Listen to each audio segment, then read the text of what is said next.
Assalamualaikum warahmatullahi wabarakatuh. Saya Rida Sokotimah. Saya akan menyampaikan materi perbedaan hadis, riwayah, dan diroyah. Hadis tersendiri memiliki arti kaidah-kaidah yang mengetahui keadaan perawi yang diriwayatkan. Perawi ini adalah orang yang membawa, menerima, serta menyampaikan hadis tersebut. Nah, kalau ada perawi, pasti ada marwi. Marwi ini adalah isi hadis tersebut. Nah, contohnya adalah An Aisyah radhiyallahu anha qala Rasulullah sallallahu alaihi wasallam iswaku mutahharatu lil fahmi muradatu rabbi, yang berarti dari Aisyah berkata, Rasulullah sallallahu alaihi wasallam pernah berkata, siwak adalah mensucikan mulut yang mendatangkan ridho Allah. Nah, di sini perawinya adalah Aisyah, sedangkan marwinya adalah siwak adalah mensucikan mulut dan dia mendatangkan ridho Allah. Nah, hadis tersendiri terbagi menjadi dua, yaitu hadis riwayah dan hadis diroyah. Untuk lebih subjektifnya, saya akan lebih menjelaskan ya, apa perbedaan riwayah dan diroyah. Perbedaan riwayah melalui objek bahasannya itu adalah perkataan, perbuatan, ataupun persetujuan Nabi. Tujuannya memelihara syariat Islam dan manfaatnya menjauhi kesalahan dan periwayatan. Untuk diroyah, objek bahasannya adalah hakikat, sifat-sifat, dan kaidah dalam hadis tersebut. Untuk tujuannya ialah meneliti hadis tersebut. Manfaatnya adalah mengetahui hadis tersebut sahih atau tidak. Bagaimana? Apa masih bingung perbedaan hadis riwayah dan diroyah? Masih bingung? Baik. Di sini ada cara kerja pembagian hadis.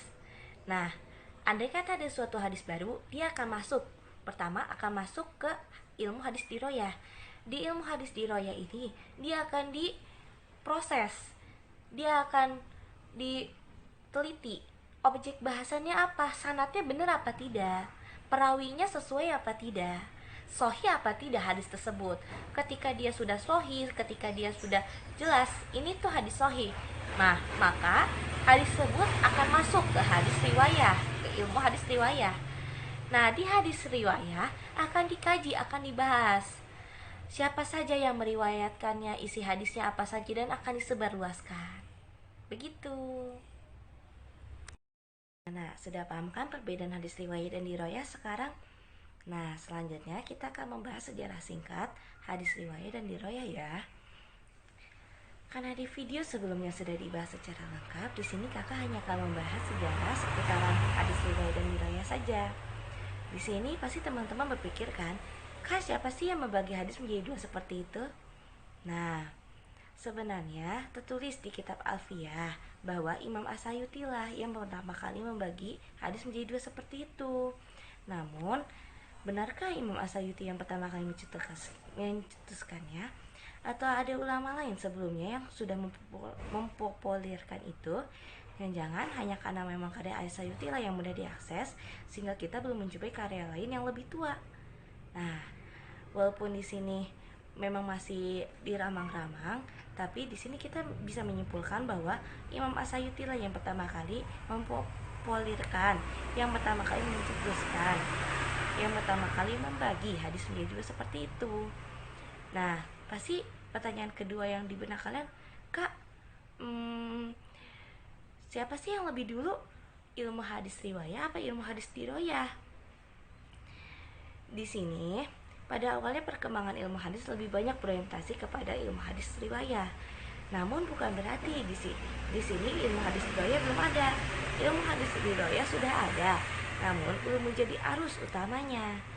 Nah, di kitab karya As-Salafi disebutkan bahwa ilmu hadis riwayah lah yang pertama kali ada sebelum hadis riwayah. Begitu. Nah, untuk pertanyaan ketiga kan pasti di sini bertanya kan, Kak, siapa sih yang pertama kali menemukan istilah riwayah dan diroyah? Nah, jadi begini ceritanya deh.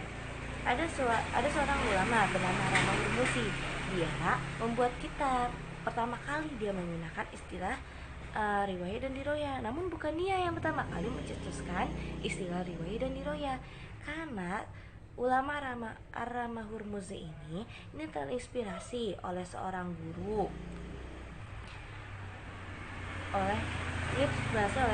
Al-Bukhari bernama nama Nabil Ad-Dahlak. Nah, di sini kita tahu ya, kalau misalnya yang pertama kali mencetuskan istilah riwayat dan diroyah itu ialah ulama bernama An-Nabil Nabil Adahlak. Nah, di sini Arama Hurmuzi hanya menyempurnakannya saja.